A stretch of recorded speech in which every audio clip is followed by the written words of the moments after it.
स्वावलंबी बनून स्वतःचं अस्तित्व निर्माण करण्याची नेहमीच प्रेरणा दिलेली आहे. ते मला नेहमी सांगायचे की प्रत्येक मुलीने आपल्या आयुष्यामध्ये स्वावलंबी असलं पाहिजे, स्वतःच्या पायावरती उभं असलं पाहिजे.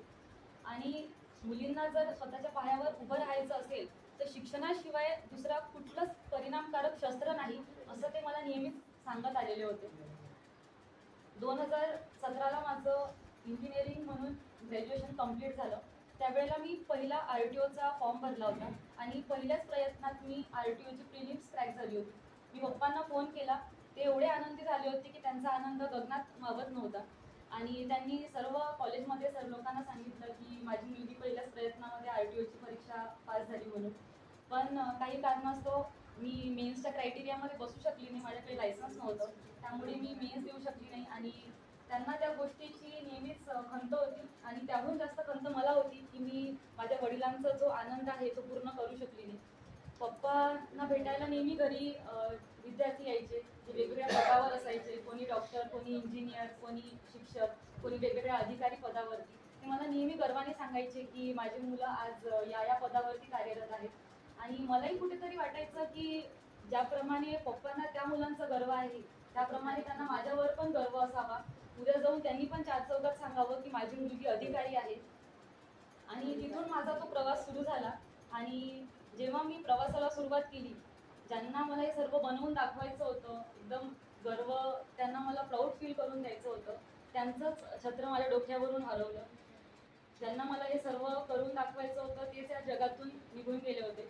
माझी मनातून इच्छा होती की पप्पांना असं दाखवायचं की आजपर्यंत मी रवीना रामदास इंगळे यांची मुलगी म्हणून सगळीकडे ओळख होती. मला त्यांना अशी ओळख निर्माण करून द्यायची होती की हे रवीना PSI रवीना इंगळे यांचे वडील आहेत म्हणून. आणि ते पाहण्याआधीच ते इथून निघून गेले.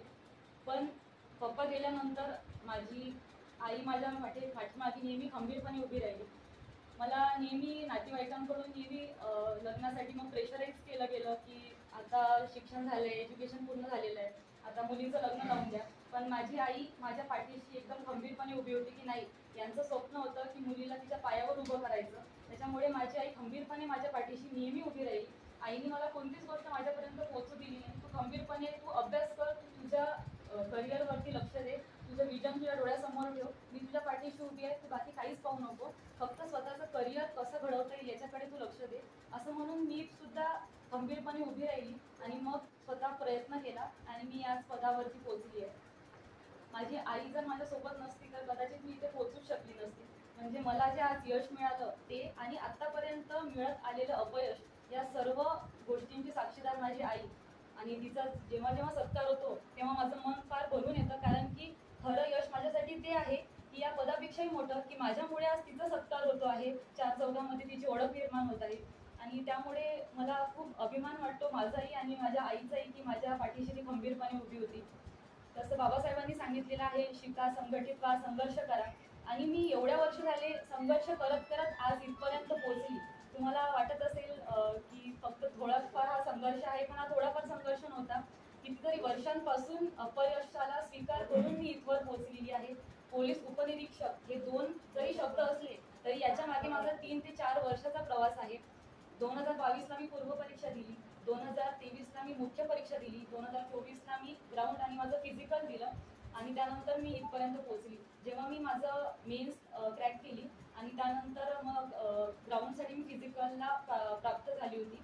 आणि ज्या वेळेला माझं ग्राउंड सुरू झालं तेव्हा मी कधी चालून सुद्धा नव्हती, कधी धावून सुद्धा नव्हती. मला फार टेन्शन आलेलं होतं की मी कसं ग्राउंड करेल, सर्व गोष्टी कसं कव्हर होतील. मग त्यानंतर मी 3 महिने ग्राउंड केलं. खूप चांगल्या प्रकारे मी त्याच्यावरती माझं प्रभुत्व निर्माण केलं.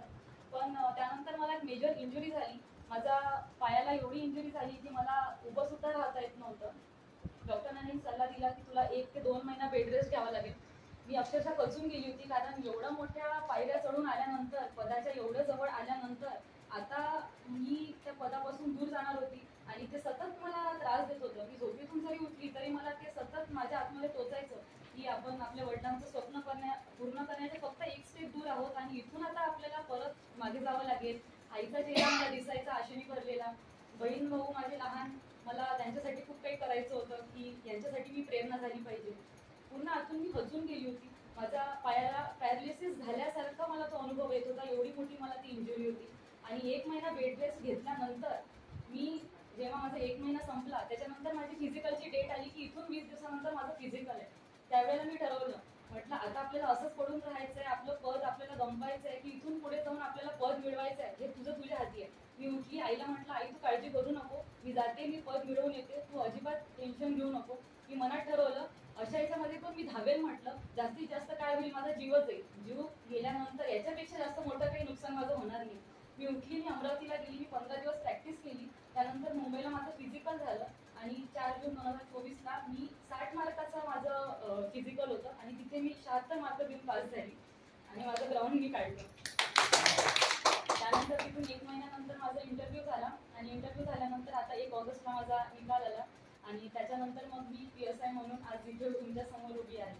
हा प्रवास खूप कठीण होता. इथे जर माझी आईचं जर मला सहकार्य मिळालं नसतं तर कधीच मी या पदाला पोहोचू शकली नसती, कारण तिने जो खंबीररित्या माझ्या पाठीमागे उभं राहून मला एक सपोर्ट केला आहे वडिलांनंतर, तो कुणीच नाही करू शकलं एवढं. आणि मी याचं जे सर्व श्रेय आहे ते महात्मा ज्योतिबा फुले, त्यानंतर पहिल्या महिला शिक्षिका सावित्रीबाई फुले, तसेच बाबासाहेब आंबेडकर आणि या समाजाला सुधारणा सकारात्मक बदल घडवून आणणारे सर्व समाजसुधारक यांना मी ते श्रेय देते.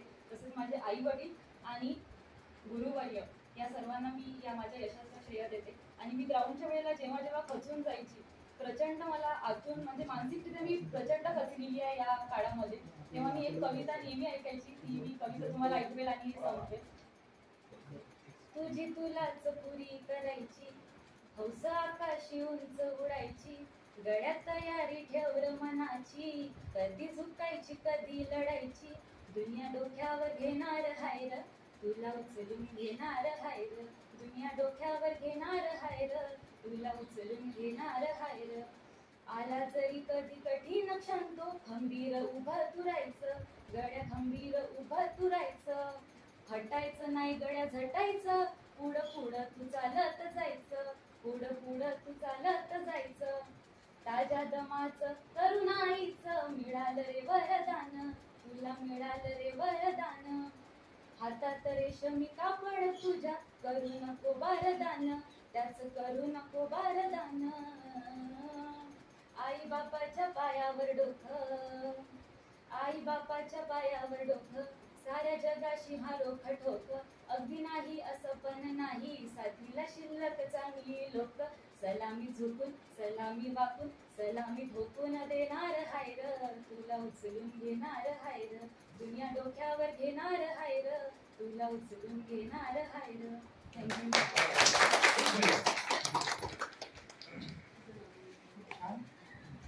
वडिलांसाठी सैर बोलायची